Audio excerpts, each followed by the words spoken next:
going on, my hungry humans, and welcome back to the Hungry Road. We have a great one for you today. Funny story. One of the original cars that got me interested in doing reviews was this one. I had rented a black one probably back in like 2018, 2017, something like that, in Cleveland, Ohio. This thing is nice. So I'm like, how do I share this with people? So I kind of like put together a little profile, whatever. But so I'm in Minnesota, 2 weeks for training. Last week I had the Jeep Wagoneer. You've already seen that review. I ain't gotta do that again. So I took it back to the airport after a week, a little week trip, whatever. I pulled to the airport and the guy's like, yeah, you can get whatever you want. I was like, say what? Range Rover was right there. He said, I can take that. He's like, go ahead, bro. Scooped it early. This is a 2022 Range Rover Sport HSE. Now it's kind of funny how Range Rover does things. So like I said, in the Range Rover Velar video, if you haven't seen that one yet, go ahead and click over here in this corner over here. But the Range Rover Evoque is the baby range. Then you got the Velar, which is the young adult range. And now here we are at like the middle age sort of Range Rover here.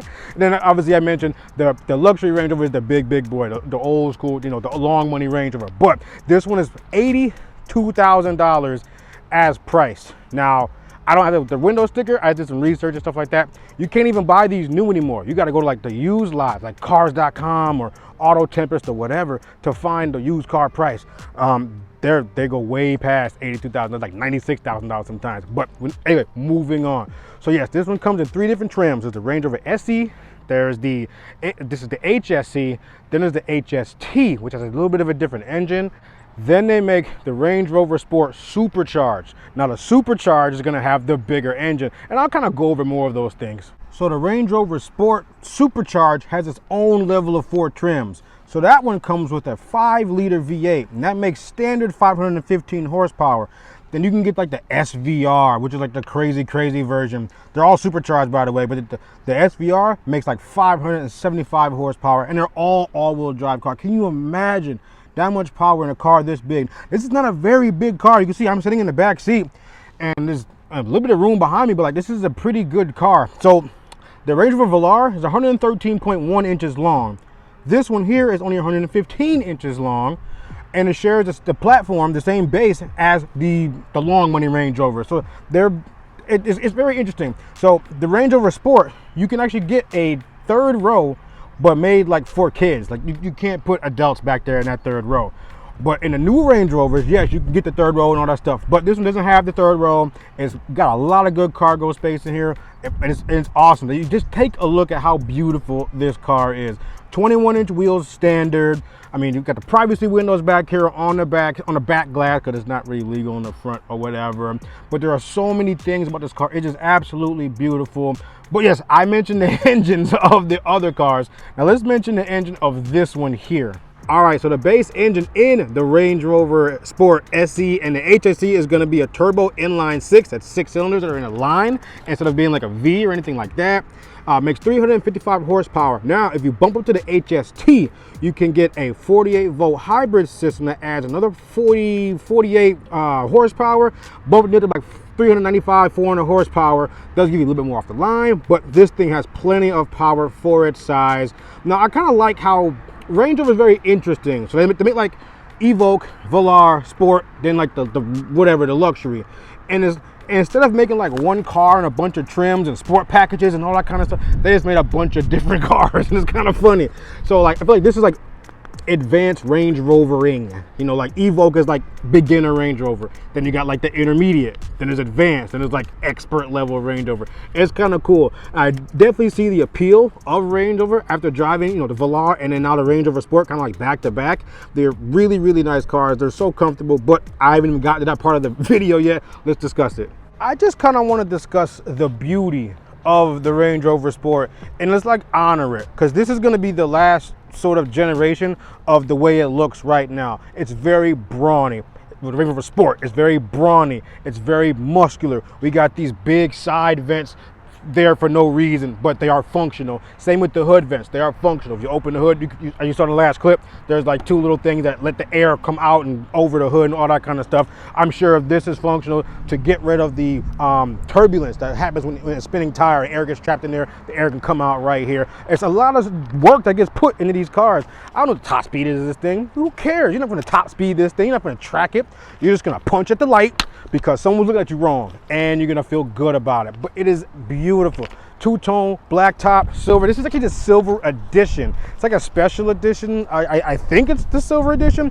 The Range Rover website doesn't allow me to build a 2022 anymore because the 2023s are on their way out, and they look very different. They look closer to the Velar now than they do like this. So it's kind of like a rollout. Like the Velar is kind of like the newest looking. No, actually the new Range Rover is the newest one, but they rolled the Velar out first, then the Evoque, now the Luxury, and then this one's coming up next. But yeah, it is absolutely beautiful. Let's take a minute to honor how beautiful it is. Stock 21-inch wheels, I did mention that earlier.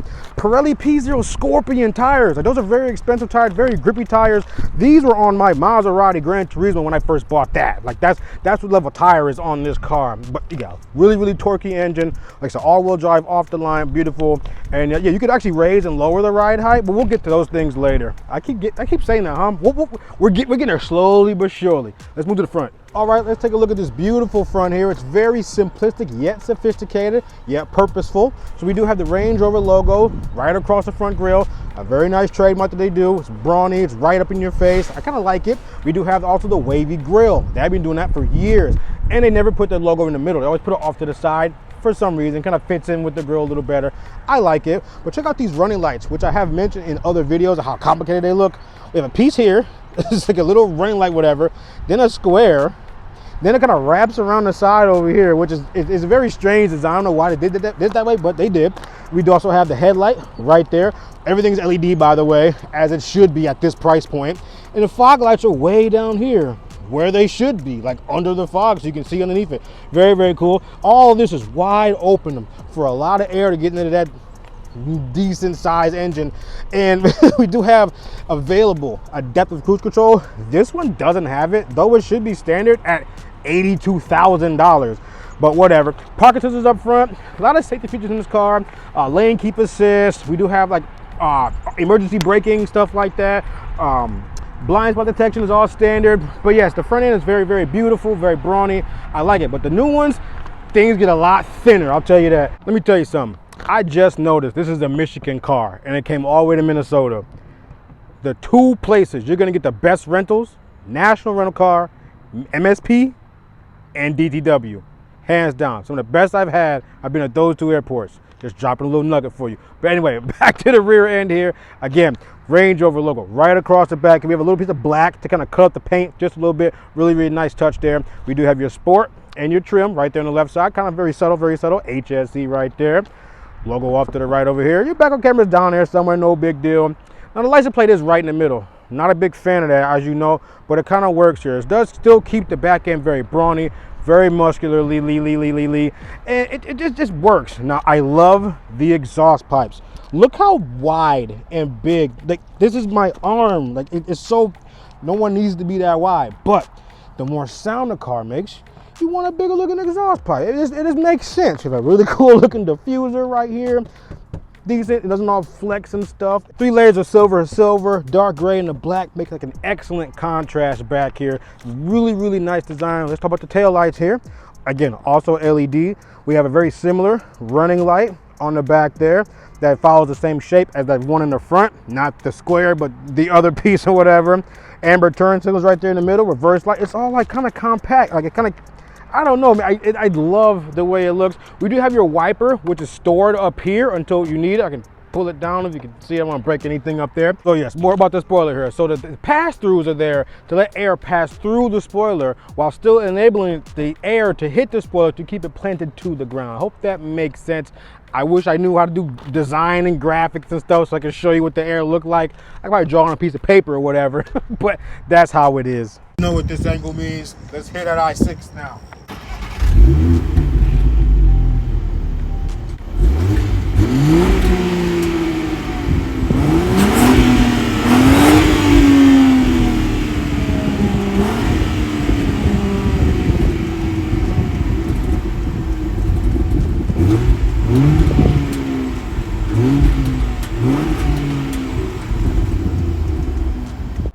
right, so these here are the keys to the 2022 Range Rover Sport HSE. Very nice, very weighty.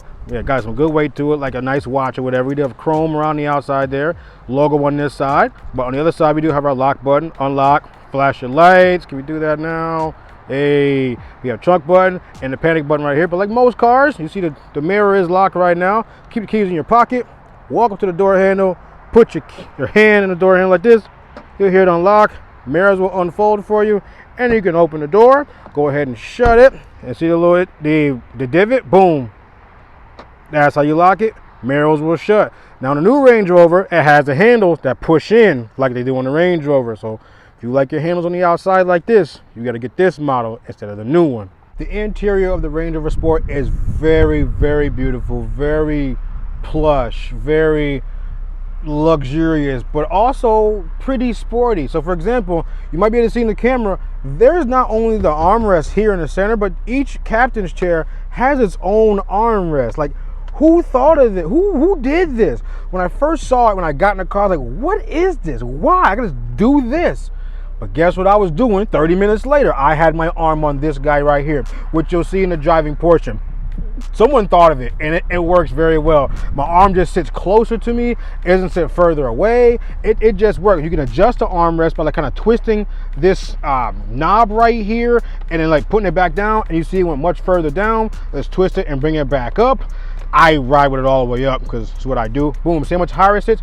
Very, very cool feature there. There's like 16 power way seats or something. It's pretty standard, forward, back, up, down, lumbar, nothing crazy. The headrest is also motorized. And by the way, these are the softest headrests I have felt in a while. I have been in a Rolls Royce once, that's an exception, but these are super, super soft. Unlike a lot of the hard headrests that we have now. Like, why are they that hard? Who told you to do this? Don't get me started. Anyway, very, very nice door panel, very simple, aluminum door handle. We do have like I don't know how many speaker Meridian sound system. It sounds incredible, very, very nice. One weird thing though, the window switches are on near the window. They're not like here on the armrest of the door. They're up here near the window sill. It's very strange. It's taking some getting used to. I'm not sure why they put them up there. Maybe to shorten the length of the, I don't know. Instead, they put your memory seat where your window switches would be. That doesn't make sense, my dude, or whoever. How often am I going to use the memory settings on the seat? By the way, passenger and driver do have their own set of 3 different memory settings. I don't know how many people you get in and out of this thing or whatever you're doing with it. But the window switches are up here. Like, I would use the windows a lot more than I would use the memory settings of the seat I'm sitting in. That's just one weird gripe right there. But up on top there, you do have like your mirror controls, stuff like that. Your mirror's folded. It's just normal stuff. I ain't gotta go over it. There's nothing special about the mirror. That's what I'm trying to say. We do have a full digital dashboard. It is a 10-inch screen from left to right, or diagonal across. You can do like a 1 sort of dial setup. You can do a 2 dial setup. You have the map shown in front of you. It's super customizable. I'm not going to go through all the different customizable things because it'll take me forever to do that. But you should play with it when you get yours. But those are kind of like the top 3 features: the 1 dial, 2 dial, and then you have the map there, your trip information, all that kind of stuff. Steering wheel is very nice, very cool. It is a completely round steering wheel with something I've never seen before. It's like a chrome strip that kind of goes around the wheel itself as well. Very cool touch, very nice addition. It does feel a little thinner than I'd like. I'd like to be a little thicker, as you know my steering wheels, but that's fine. And let's go over the steering wheel controls. So you do have like the menu, the volume and stuff up in the top left corner there, but then you can press like the menu button and now it changes to like a directional pad. It's very, very cool. So now you can adjust your screen and all that kind of stuff there. Now I wasn't playing with this, so if you want to go back, you gotta go all the way up and press up again. That takes you back to your original stock setup or whatever. If you have Apple CarPlay running and you can't get to the home screen up here, press the little, what is this, a rhombus? Press the rhombus and it takes you to the home page, and now you have access to your whatever you want to do on this top screen, because Apple CarPlay and Android Auto takes over the top screen here. The right side of the steering wheel is just going to be your cruise control settings. If you had adaptive, it'd be here, but lane keep assist is here. We do have a speed limiter here. Heated steering wheel is here as well. Very cool, very straightforward setup. Steering wheel is motorized, by the way. Just move the little thing on the knob right there. Move your wheel all kind of places. Start stop buttons are kind of an interesting place. It's like kind of tucked up into the dash a little bit. Like it's not like a start button that like pulses or anything, or down here or stuff. It's like tucked way back up in there for whatever reason. Just like in the Velar video, you do have two screens right here. It's pretty much the identical setup. You can adjust the top screen, the angle. Just press the setting button right here. It's the first thing that pops up. It's going to say screen angle. You can press the plus button to bring it forward to you. Or if you want to more flush into the dash, you can press the minus button. Pretty cool thing right there. And that's, I mean, it's basic home, you know, infotainment, not home. It's basically infotainment system stuff right there. I have a CarPlay sitting right there. You do have ambient lighting. Let's discuss that for a second. Ambient lighting. The screen is a little on the slow side, but we do have like, looks like Roy G. Biv, orange, yellow, green, white, blue, indigo, violet, you know, the Roy G. Biv rainbow thing. And you can brighten it up. You can dim it down. I ride with the purple settings because purple, my favorite color. Nice job. So your second screen on the bottom is going to be for a few other features here. So we have a climate control. Let's discuss that for a second. Press climate. It's very intuitive, very user interface-y. Like it's in your face, big buttons, like the big giant remote. I guess that's what having two screens can do for you. You can kind of separate things out and make them, spread them out, make them a little bigger, more intuitive, you know, useful. So we have your direction for the climate control here. We do have like ionization. You can purify the air. There's a bunch of extra stuff I don't know anything about. AC button, restart, you know. So if you want to change your fan speed, or first of all, if you want to change your temperature, all you gotta do is just turn the little wheel here, and you kind of see it'll change your temperature for you. If you want to change your fan speed, you have to press the fan button, and then the right one now changes your fan speed. Very cool right there. I love how like the buttons are integrated into the screen. It's kind of cool. You kind of see the slip up, well, not slip up, like when you turn the car off, it goes into a white screen. It kind of goes like through the buttons right there. It's kind of funny looking. You do have 5 total driving modes: eco, comfort. We do have like a gravel snow program, so it kind of changes the dynamics of the car, maybe the transmission slippage and torque vectoring and all that kind of stuff. I'm not gonna off-road my car, so I don't care that much. We do also have a sand mode. Is this sand? I believe it's sand. This is called Mud Ruts program. I don't know what that means, mud ruts. But then we have the desert mode over here. Now, when you do this, it does change the ride height of the car a little bit. And that's a good segue to manually changing the ride height of the car. So let's go back into comfort mode. When I first picked this car, I was like, wow, I think it's riding low. And you can look right here. This is how you change the ride height of the car. You kind of push down on this, I don't know, it's a lever or whatever. And you can kind of like change your drive mode as well if you want to. So if I rotate it, you'll see it changes right here on the screen as well. Very cool. Go back into comfort program. But we have ride height here. So I can feel the vehicle lifting up. Okay. Can we lift up again? This is off-road height selected. Switch to change height.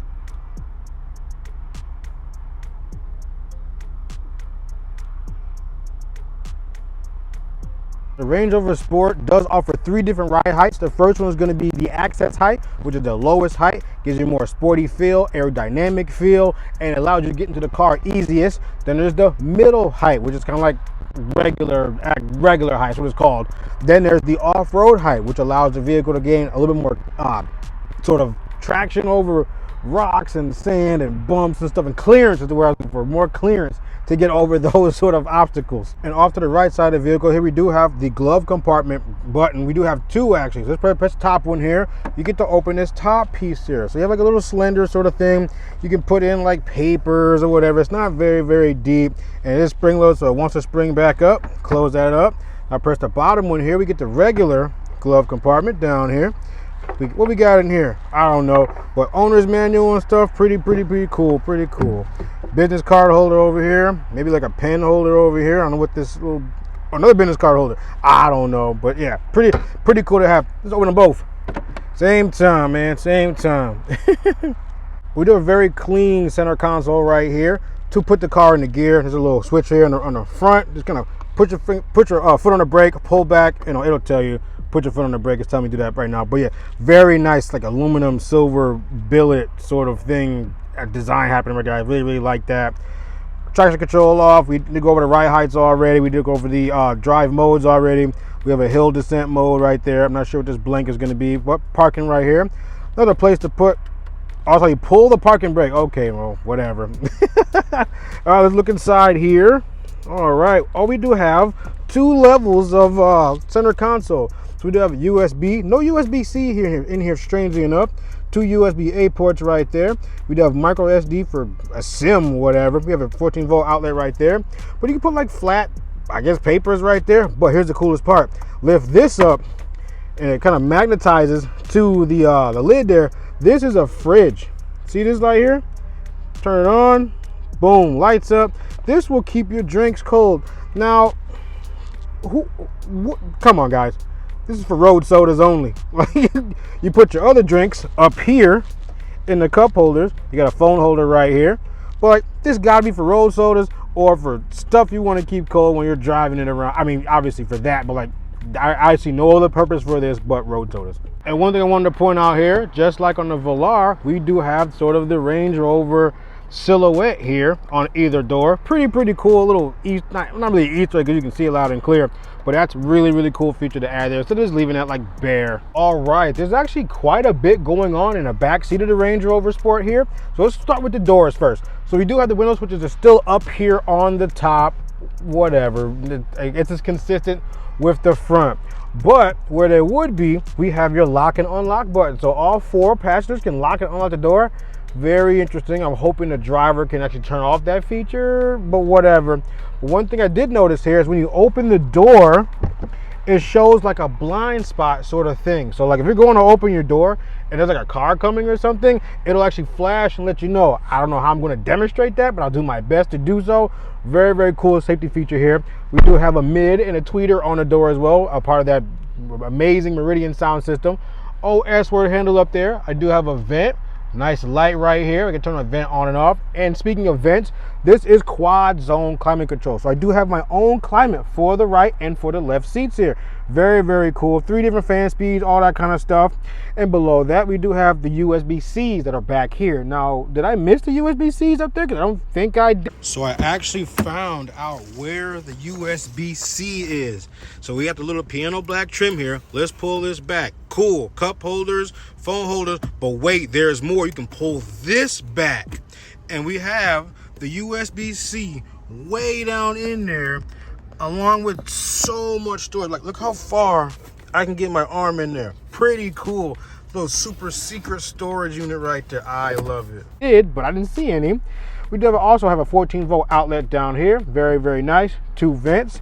We have storage pockets in the back seat, but very nice, very comfortable. Now, what I want to get to, what I'm most excited about, the armrest. Take a look at this middle sort of I guess the bench seat. It looks nice and elegant. We have a nice aluminum handle you kind of like pull down on, and the whole thing comes forward. Now take a look at this armrest. This is nice. We do have aluminum or chrome cup holders right here, but we're still not done. We have a storage pocket right here that kind of flips open. What you gonna store in there, huh? More business cards? Lottery tickets? I don't know, but it's really cool. Everything is draped in leather. It's really nice. Really beautifully upholstered. Very cool. I think I should just leave this down. Nobody's riding with me in here, so I'm gonna leave it down. Let's move on to the trunk. So there are 3 ways of getting to the trunk here. We do have the key here, or we do have a button up in the roof there, or we look right underneath here. You kind of put your fingers in here and pull, and the trunk will open. Fully motorized, goes nice and high. Let's check out the inside here. We do have a cargo cover where you can able to pull it. Now you have privacy, so people who are looking into the back window or whatever, they can't see your stuff. But just lift it up, push it back. Not bad. We do got some lights back here. Nothing too crazy. I'm not sure what this is supposed to be. I'm feeling that exhaust heat right now, but what is this? Let's explore it. 14-volt outlet, cargo net thing. We do have the subwoofers back here. And let's check out, oh yes, this button right here. So this will actually lower the ride height. I don't know if I can demonstrate it right now. If I press this button, you'll see the car lower just a bit more so that I can add some stuff into the back. Very cool. And here, look at that full size spare. Whole lot of stuff underneath here. Look, a bungee cord, and your tire fixing stuff. Let's hope this never needs to get used. So now we're inside the 2022 Range Rover Sport HSE, and I actually really like it in here. There's a lot of details that are like really fine and unmissed by the Land Rover company here. Now this does ride a little, not smoother, but it rides a little rougher than the Velar does, but this is sitting on 21-inch wheels. Again, the truck does feel a little bigger, a little taller. Maybe on some smaller tires it'll be a little softer, but this is the Sport. It's supposed to be a little more rugged, a little more rugged, a little more like street, a little more sporty, a little more tough, a little more edgy. And I understand, I like it. It's okay. It's definitely, it's not too harsh of a ride. It's still an SUV for the sake of speaking. But very cool, very like a decently smooth ride on flat surfaces. We do have auto stop start. It does stop at the lights here. I usually ride with it off. Just gotta come over to the screen here, press the button, and the engine kicks back in. But the engine does make like a weird sound when you start it up. It's a very airy type of noise. Hear that? I'm just kind of pulling through town here. Just dropped my friend off. But I love it. No, it's super comfortable. This headrest is probably one of the softest headrests I've ever felt. It holds you nice. And the armrest, like I said, I got used to it. I'm used to doing this over here, but now I'm gonna get in my car home. I'm gonna try to do this, and I won't be able to do it. I'm gonna be mad. But I ain't got 80 grand, 85 racks laying around to go buy one of these. But this is a brilliant idea. Like I said, you could turn it and you can lower it a little bit, bring it down just a smidge. That's too low. I want it up here because it's so cool. I feel like I'm at I don't know, maybe an airplane seat or not coffee table. I don't know. I'm at I got a lounge chair, not a lounge, an office chair. That's kind of how this feels. Maybe that's what they were going for. Now, this one over here is a little higher than this one, but I believe these two match. So a little door panel right here, elbow here. I feel pretty square. Not bad at all. Amazing sound system in here. The Meridian speakers are incredible. Love listening to my music with heavy bass, heavy treble. Sounds absolutely perfect. The screens here are nice. I mean, this is a nice truck. Now me, I tint the windows. You only know who up in here, but it's quite a looker as well. It does draw some attention. It makes you feel good in a Range Rover. There's just something about it. They did it right. It could be the name. It's like when you wear Gucci or when you wear Louis Vuitton or you wear your newest J's. You feel good. There's something about it. And they did a really good job with this truck. The blind spot monitoring is excellent. Now, these little yellow lights come on. They're like this little tiny yellow lights. I'm just like, what are they? It's not actual blind spot because there's no cars to my left. But they're like only there like when I'm parked. I wonder if it's like letting me know there's a car behind me. Oh, I lost you. All right, well, my camera equipment is malfunctioning over there. Looks like it's falling apart. But the show must go on. You guys fell down a little bit, but you can still see me, I hope. But yeah, man, just kind of wrapping things up here. Headed to the airport now. I'm gonna head back to Connecticut. Gotta go to Pittsburgh next week. Yeah, man, life's busy, but I like this thing a lot. Like I said, the Velar was a bit softer, but it could have been because of those bigger tires. But yeah, you can't compete with this. This is an excellent ride. I'm very curious to what like an SVR would feel like if it would be softer. Because this does have the electronic adjustable suspension, but it does a really good job of just kind of holding this level. I ride with it on the very lowest setting. I haven't thought about really raising the suspension up and driving with it. Let's try doing that. Hold the button down. Off-road height selected. We're not going off-road. I don't feel like you're looking stupid. Hold on. Put that back. Normal. I've been normal height. I've been normal height the whole time. Well, okay then. That answers my question for me. Let's go back down to access height. All right, hold the button down there. Boom. And then we roll out. But I do have some gripes. Using a USB-C charger, it's inside like this cubby hole, and you can't close like the cup holders. Like it just looks weird with the cable coming out of it a little bit. And Apple CarPlay just like stopped working. I reset the phone, I reset the system here. I can't get Apple CarPlay to come back up. So I really enjoyed using Apple CarPlay. I mean, the Range Rover maps are fine, but like, I want CarPlay. You know, it's part of the reason you buy these things or buy these nice cars. You get the CarPlay and Android Auto. So I'm not sure what's going on with that. Maybe after a hard reset or something. But yes, after seemingly living with a Range Rover for a week or so. So after like seemingly living with a Range Rover for a week and driving it every day, parking it, putting gas and all that kind of things, I see the hype behind owning a Range Rover. It's the same as like owning a Mercedes or anything like that. You know, like I said, it's a looker. You feel good. You know, you want to do what makes you feel good. That's important. That's how you protect your peace. That's how you remain happy. That's what brings you joy. So I understand the Range Rover phenomenon. Would I ever get one? I would consider it, but I can't afford them at this level. Now on the used market, what would I pay for this car? I won't even tell you because I'm a lowballer. I'm not even going to insult anybody out there.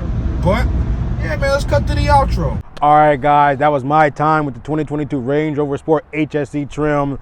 I absolutely love this vehicle. I see the hype behind it. I understand it all. I get it. I just can't swallow the $85,000 price tag for one of these right now.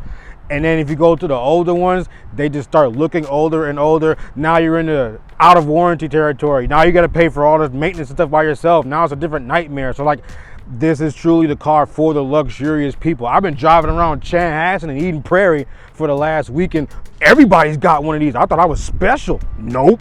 Everybody else got one too. So I don't know if they got good lease deals or it's just that much money out here where y'all can afford that kind of stuff. But if you get your hands on one of these, please check it out. You're gonna enjoy the power. You're gonna enjoy the brute strength. It's that good old just British heritage. Everything is done so meticulously well, very fine details. They think of everything. And this is not even the top trim level. They got, they give them further. The supercharged joints, the SVR joints, man. So I would absolutely love one of these.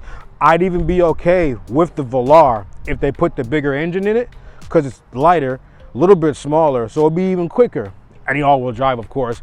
But yeah, man, that's my time. If it's your first time seeing my face, please go ahead and smash the subscribe button. Like the video while you're at it. Let me know in the comments below, what sort of cars are you looking forward to coming out? And if you get a chance, go to the website, the Range Rover website. Check out the new Range Rover Sport versus this one here. They look a little bit different. Let me know which one you like more than the other one, because I'm leaning toward this one, just like how I felt about the Jeep, the Grand Cherokee. I like the older style better, which frankly, it reminds me of this kind of truck right here. It very similar look, very similar style, very similar stance, and the new one looks like the new Range Rover Sport. So that's kind of funny. So at least my opinions are consistent. Anyway, guys, take care, stay safe. Thank you.